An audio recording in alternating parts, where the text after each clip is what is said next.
जी के पास। गिरिराज जी के पास लेकर गए तो गोवर्धन जी बड़ी विशाल थी, बड़ी विशाल, 7 कोस के गोवर्धन जी पूरे 7 कोस में फैले हुए थे। भगवान ने कहा कि ग्वाल वालों गोवर्धन जी की पूजा करना शुरू करो। ग्वाल वाले बोले कि कन्हैया तुम्हारे भगवान 7 कोस के पूजा कैसे की जाएगी? कन्हैया ने बोला जैसे अपने देवता को करते हो तो स्नान भी करवाना पड़ेगा। हाँ स्नान करवाना पड़ेगा, जल से स्नान करवाओ। अब जितने भी ग्वाल वाले थे दुआएं अपनी अपनी बड़े बड़े मटकी और ले जाकर के गिरिराज जी को स्नान कराने लगे। एक ने कहा कि महाराज आपके भगवान के तो मूंछ भी अभी तक पता नहीं गीले हुए होंगे कि नहीं, वो भी नहीं बता सकते, इतने बड़े पर्वत हैं, कैसे स्नान करा सकते हैं आप?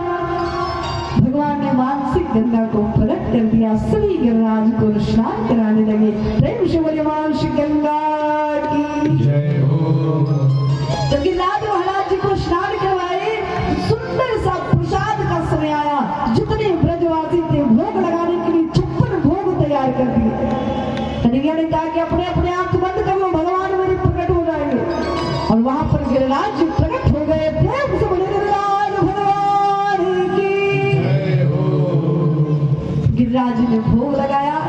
कन्हैया ने कहा कि राजवाल वालों अब गिरिराज जी की परिक्रमा करो। किसकी परिक्रमा? गिरिराज जी की। आगे हम सभी मानसिक परिक्रमा करेंगे। बच्चों वृंदावन में भोग गोवर्धन पूजन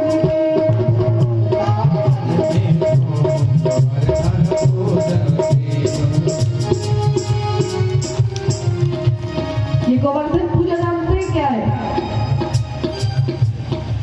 जो व्यक्ति गोवर्धन प्रसंग को ध्यान पूर्वक श्रवण करे और मन से बहुत विकट बहुत विशाल काम ऐसा हो जो कि आपका रुक रहा हो किसी के अहंकार के कारण, और इस प्रसंग को श्रवण करके दुआ यहाँ से ले जा करके आप बांध करके उसको रख दीजिए, फिर देखिए आपका वो जो काम है वो अटका हुआ पूरा हो जाएगा। ये अहंकार पर विजय प्राप्त करवाने वाला प्रसंग है। इसको सभी श्रवण करें और मानसिक रूप से सभी लोग हम लोग ब्रजधाम में चलेंगे और सभी लोग मिल करके हम लोग गोवर्धन जी की परिक्रमा करेंगे। परिक्रमा कैसे करेंगे? हाथ ऊपर कर लीजिए सभी लोग, अपने हाथ पर। अरे आलस को त्याग दीजिए, राम नहीं मिलेंगे। आलस को रखेंगे तो भगवान नहीं मिलेंगे। तो आलस को अगर रखेंगे तो ठाकुर जी नहीं मिलेंगे। पूरे हाथ पर करिए। आखिर तो एक दिन हाथ सभी लोग बांध ही देंगे। आज क्यों ना भगवान के शरण में उठा ले।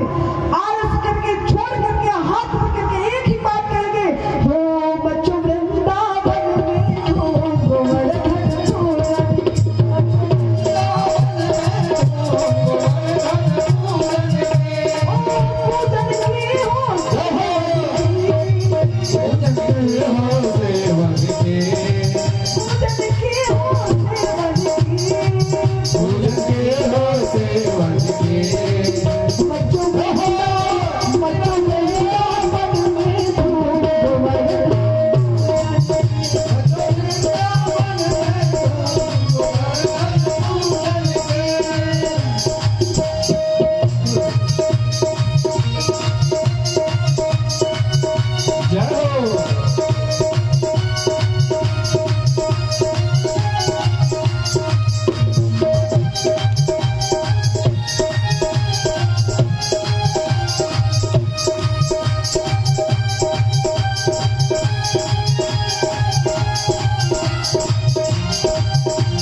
लाज को ठाकुर जी के शरण में थोड़ा त्यागिए, क्योंकि शास्त्र कहता है कि हंसना, लज्जा करना,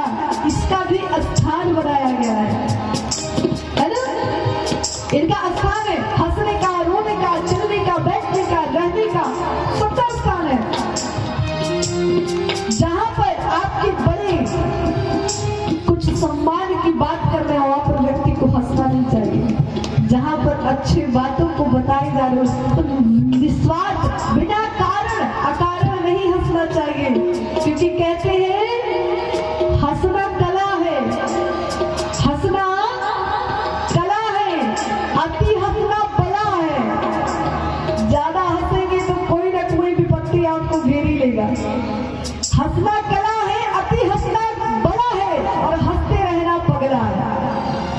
तो इसलिए इससे बचिए। आपको लज्जा कहाँ होनी चाहिए? तो जहां पर उस समाज में आपकी मर्यादा है वहां पर आप लज्जा कर सकते हैं। जहां पर आपकी ऐसी गृह हो, ऐसा आपका ससुराल हो या ऐसा वहां पर समाज हो जहां पर आपको लज्जा करने की आवश्यकता है, वहां करिए लज्जा। अपने ससुर भसुर के सामने करिए, पुरुष अपने बड़ों के सामने करें, लेकिन भगवान के सामने लज्जा करने वाला व्यक्ति कहाँ का धन्य होता है महाराज, कहाँ का वो ज्ञानी हो सकता है? अरे महाराज, जो भगवान के सामने लज्जा करे, जो भगवान के सामने बेकार हंसे, वो मुख किसी काम का नहीं होता है। हंसना ये तो कन्हैया की लीलाओं पर हंसी ना, हंसना ये तो कन्हैया के गुण पर हंसी ना, हंसना ही है तो भगवान की मधुरमयी छाया को लेकर हंसिए ना। लज्जा ही करना है तो इस ऐसे समाज में करिए जहां पर आपको लज्जा का आवश्यकता है। वस्त्र को लेकर के लज्जा करिए ना। ये तो संसार में आपको यहाँ पर लज्जा मुक्त किया जाता है, क्योंकि यहाँ पर अगर लाज करेंगे तो भगवान भी कहेंगे कि तुमने मेरे सामने लज्जा किया, अब मेरा तो कोई नहीं लगता है। तो जब आप वहां पर डरेंगे ना तो वो भी लज्जा करेंगे कि अरे मैंने कैसे मैं इसको जन्म दे दिया हूँ और कैसा ही मेरा व्यक्ति जीव है जो मुझे लज्जा करते हुए भज रहा था। इसलिए लज्जा मत करिए। भगवान के शरण में आए हैं तो हृदय को खोलिए और भगवान को देखिए, क्योंकि जो व्यक्ति भगवान के सामने लज्जा करे वो मनुष्य ही क्या। पूरे हाथ ऊपर करिए सभी लोग, और वृंदावन में सभी लोग जाकर के और मानसिक परिक्रमा करेंगे। बच्चों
बढ़ाइए, आवाज बढ़ाइए। जय हो।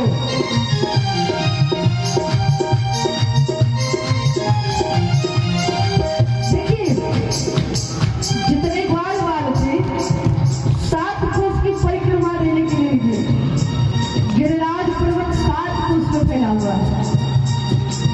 तो 7 उंगली निकाल लीजिए और 7 उंगली निकाल करके मानसिक परिक्रमा करेंगे। प्रभु हम भी उसमें शामिल हैं, उसका फल मुझे भी दीजिए।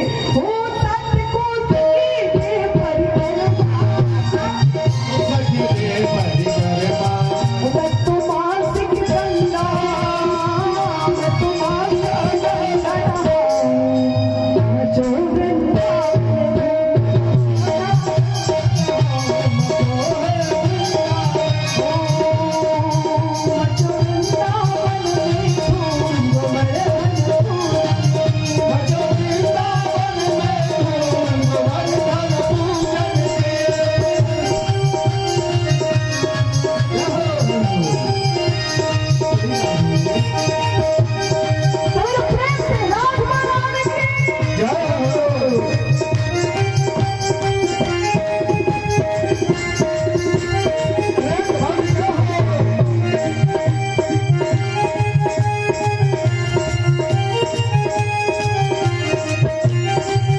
अब क्या किया जाता है? ठाकुर जी बोले एक काम करो, गिरिराज की परिक्रमा हो गई, अब गिरिराज जी को प्रणाम करो और प्रणाम कर करके अपने घर चले चलो। प्रणाम किए ग्वाल वाला और अपने अपने घर चले गए। इंद्र को पता चला कि इस बार हमारी पूजा नहीं हुई है। इंद्र क्रोधित हो गए। इंद्र मेघों को आज्ञा दे के, अरे मेघों, इस बार ग्वाल वालों ने मेरी पूजा नहीं की, जाओ जितने भी जल है वहां पर उड़ेल दो। जाकर के पूरी उड़ेल दिए जल। अब जो गोकुल है वो जल मग्न हो गया, जल में बहने लगा, डूब गया गोकुल, जल में डूबने लगा। अब महाराज सभी ग्वाल वाल गए भगवान के पास। जानते हैं भैया, बोले राधे, थोड़ा तेज बोले राधे। ग्वाल वाल जब सब जगत से हार गए तो कहाँ गए? भगवान के शरण। एक बात कहते हैं संत, कहते कि भगवान के शरणों में अगर आपकी पूरी डोरी चली जाए तो भगवान संभाल लेते हैं। अर्थात कोई भी काम करने से पहले अगर भगवान से आप सलाह लेते हैं, या कोई भी काम जो कि आपके जीवन में आपको आगे बढ़ाने वाला हो, कोई भी ऐसा कार्य हो जो कि आपको लग रहा है कि इसे मुझे करना है, तो आप सबसे पहले जाकर के भगवान को बता दीजिए, ठाकुर जी मुझे ये काम करना है, क्या उचित रहेगा, क्या अनुचित? उचित रहेगा तो भगवान करा देंगे, अनुचित में रहेगा तो भगवान संभाल लेंगे। ग्वाल वाल गए हैं भगवान की शरण में जाकर के